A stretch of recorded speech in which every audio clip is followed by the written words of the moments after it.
Hello and welcome to What Went Right, the show where we analyse what design choices make a game excel.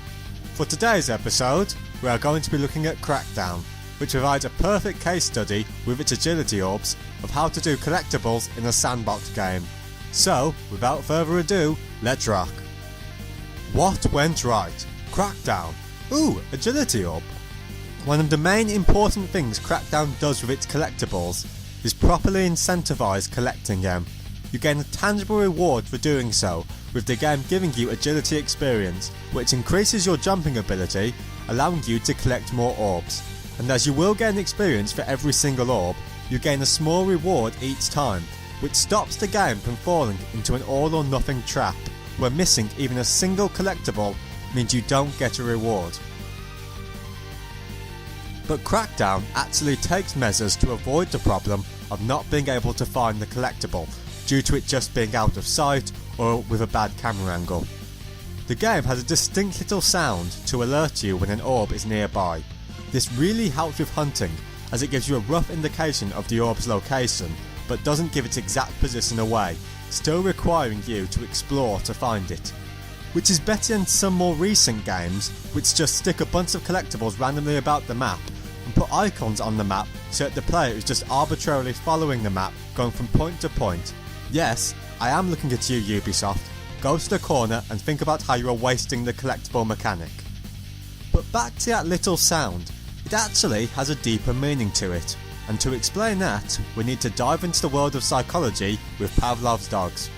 To keep it simple, he found that dogs would salivate when they saw the technician who normally fed them, because they associated that technician with food.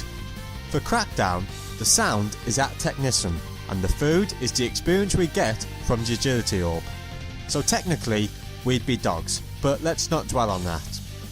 We associate the sound with the positive reward we get, and as we like being rewarded, we are incentivized to go hunting whenever we hear the sound.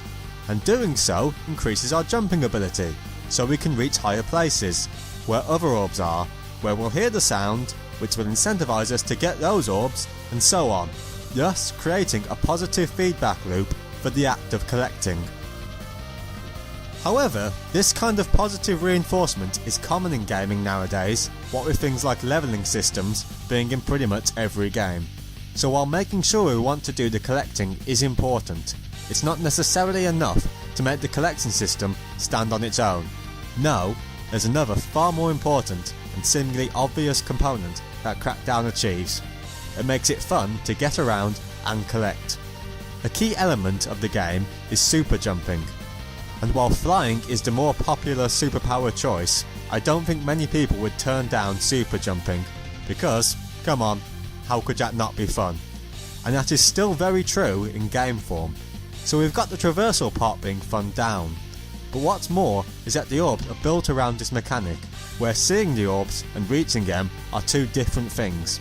You'll often find that the orbs essentially translate into jumping puzzles, where you'll need to work around your environment and skills to reach them. This allows the orbs to provide your own challenge built around a key element of the game, which is frankly excellent design, rather than just arbitrarily vomiting out a bunch of collectibles onto the map. Again, looking at you, Ubisoft, you better stay in that corner for a while. I think you need to think long and hard about how you should crack down on this kind of lazy design. Well, thanks for watching, and what's that I hear? I think there might be an agility orb nearby. Perhaps it's hiding under that subscribe button. Maybe you should click it and find out.